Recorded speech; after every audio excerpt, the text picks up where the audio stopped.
Bismillahirrahmanirrahim. Assalamu alaikum.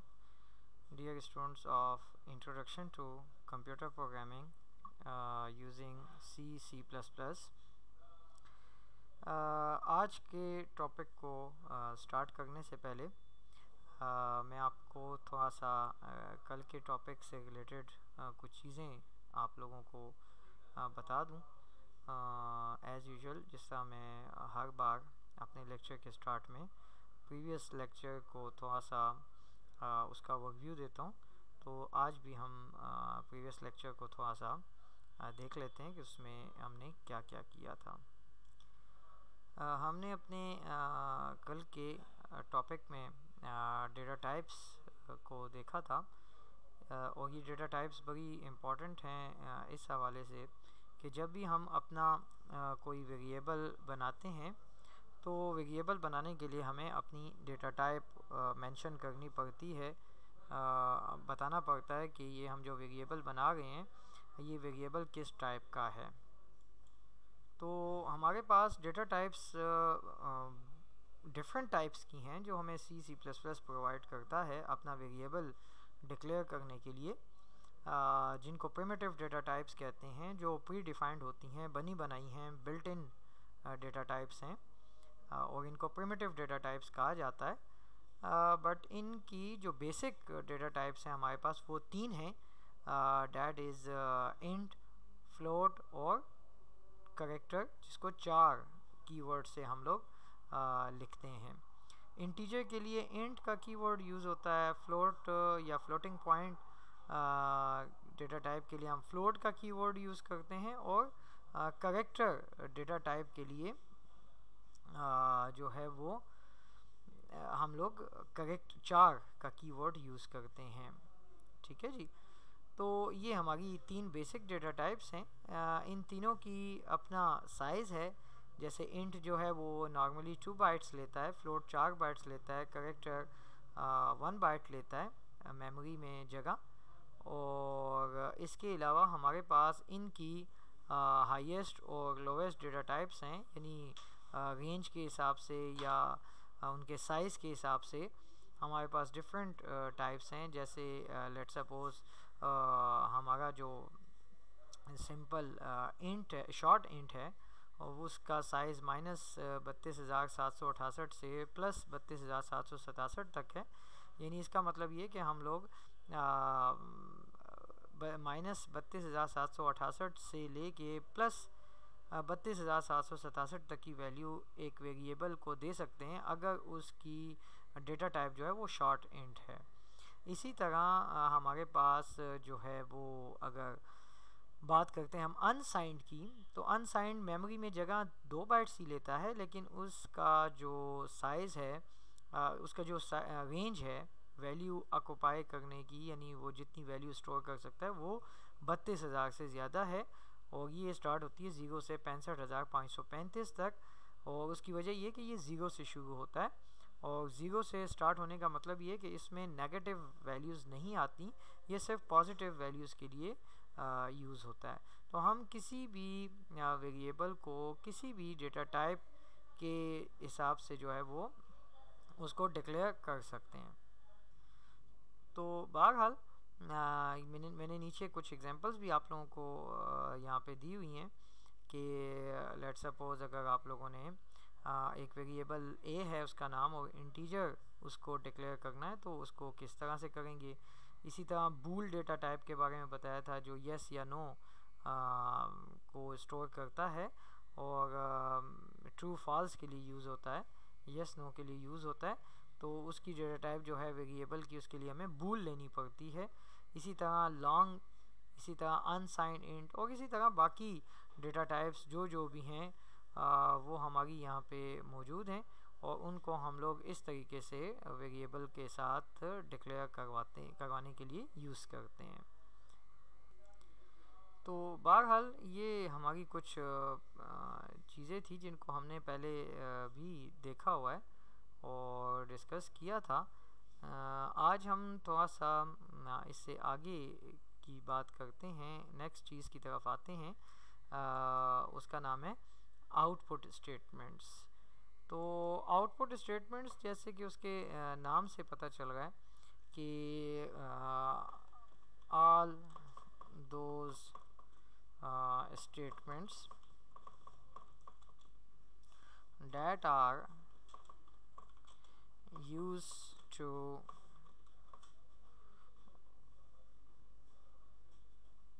display a result on screen display on screen। तो ऐसी तमाम statements जो डिस्प्ले के लिए यूज़ होती हैं, स्क्रीन पे डिस्प्ले करने के लिए, तो उनको हम लोग कहते हैं आउटपुट स्टेटमेंट्स। जैसे कि हमारे कोर्स के हिसाब से कुछ एग्जांपल्स मैं बता रहा हूँ कि हमने जो करनी भी हैं आगे, उनमें है एक सबसे पहले आप लोगों के पास सी आउट। सी आउट का मतलब है console output, console output and it is used in C++। ठीक है जी, ये सी आउट जिसको हम लोग कहते हैं, ये एक ऐसी आउटपुट स्टेटमेंट है जो C++ में यूज़ होती है और इसका नाम है सी आउट का मतलब होता है कंसोल। कंसोल सी से निकला है और आउट जो लिखा हुआ है ये आउटपुट है और ये C++ में यूज़ होता है। इसी तरह हमारे पास एक और चीज़ है जिसको हम लोग कहते हैं प्रिंट एफ। प्रिंट एफ का मतलब है प्रिंट फंक्शन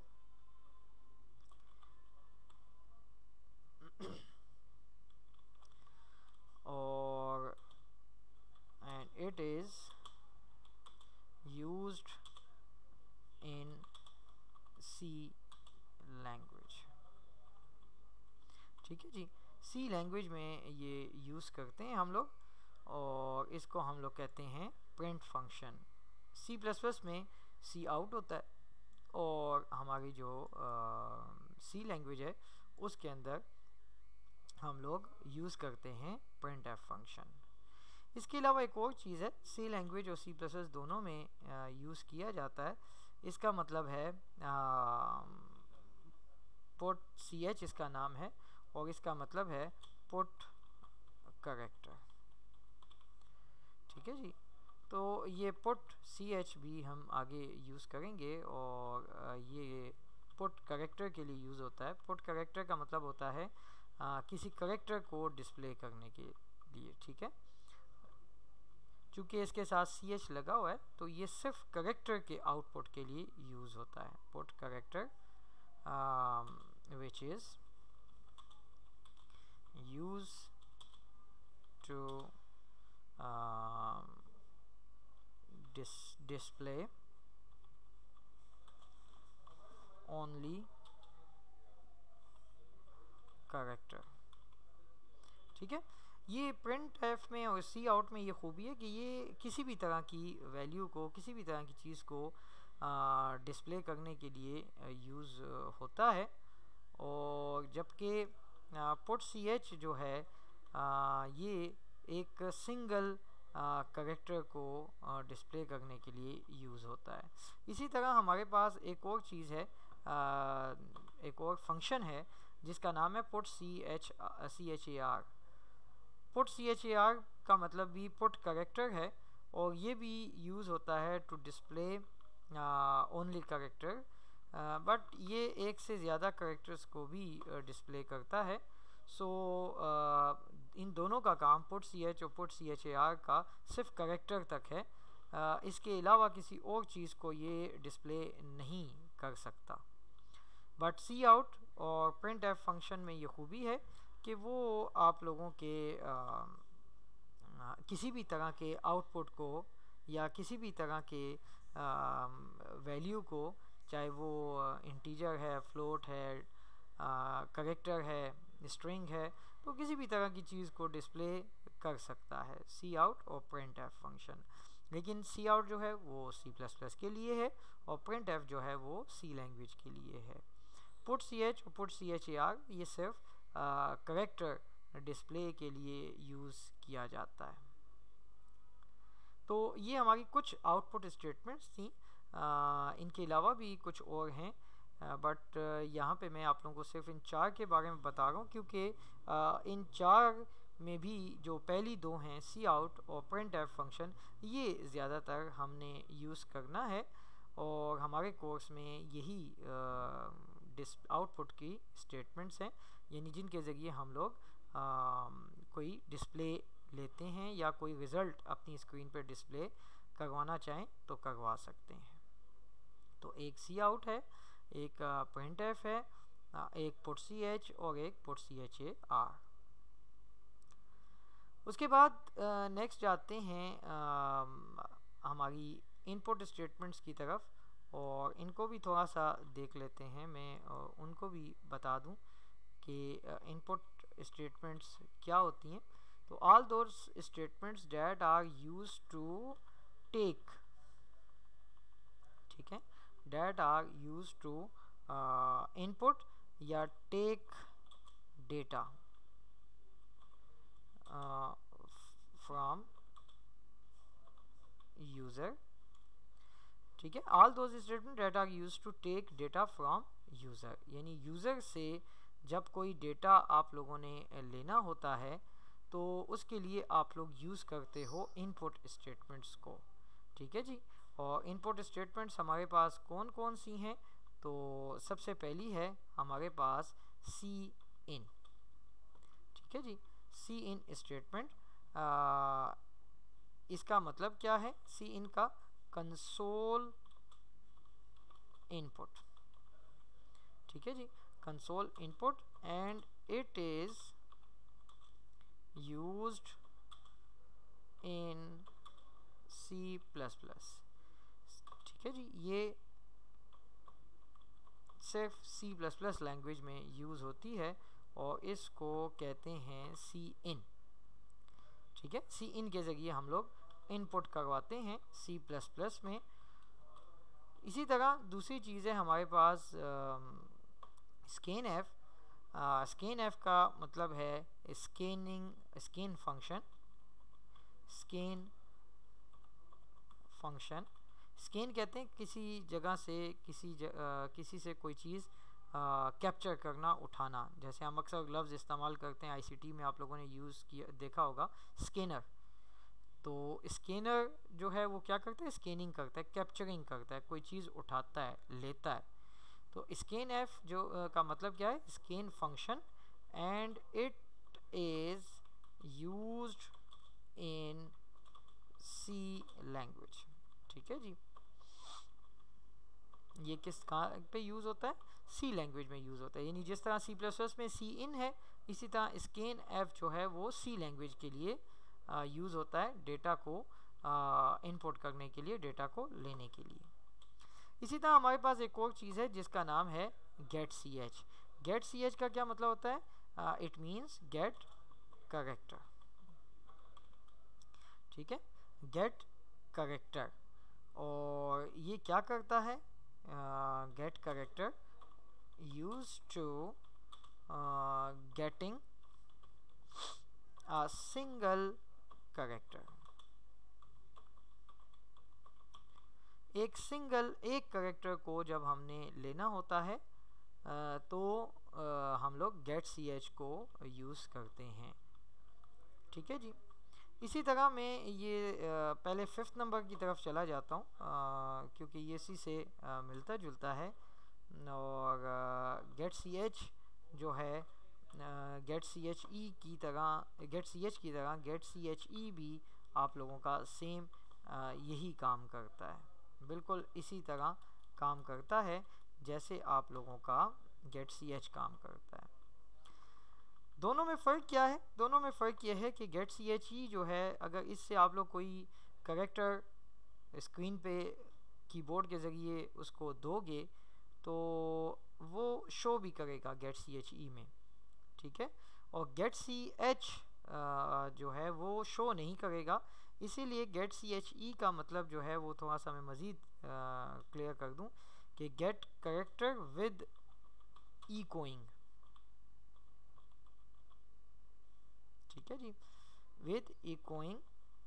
इकोइंग का मतलब होता है, इको का मतलब होता है उसको साथ में डिस्प्ले भी करना, ठीक है।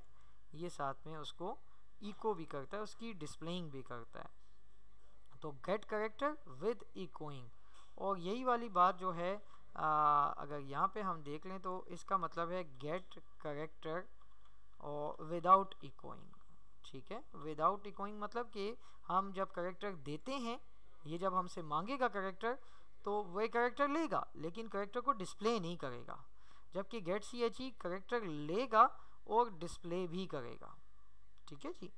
उसके बाद नेक्स्ट आ जाता है हमारे पास get C H A R, इसको मैंने चौथा नंबर दिया हुआ है, और इसमें भी इसकी भी डेफिनेशन तकरीबन यही वाली है, लेकिन इसमें थोड़ा सा डिफरेंस है और वो मैं आप लोगों को यहाँ पे भी बताता हूँ। Get C H A R का मतलब भी है गेट करेक्टर विद इकोइंग है, और यूज टू गेटिंग वन और मोर, ठीक है, वन और मोर करेक्टर्स। यानी जो गेट सी एच है या गेट सी एच ई की हम बात कर रहे थे, तो वो तो सिंपल एक करेक्टर को डिस्प्ले ये लेता था। गेट सी एच भी और गेट सी एच ई भी ये हमसे सिर्फ एक करेक्टर को लेता है, जबकि get C H A R जो है ये हमसे एक से ज़्यादा करेक्टर्स भी ले सकता है और हमें दिखाएगा भी साथ में कि मैं कौन से करेक्टर ले रहा हूँ।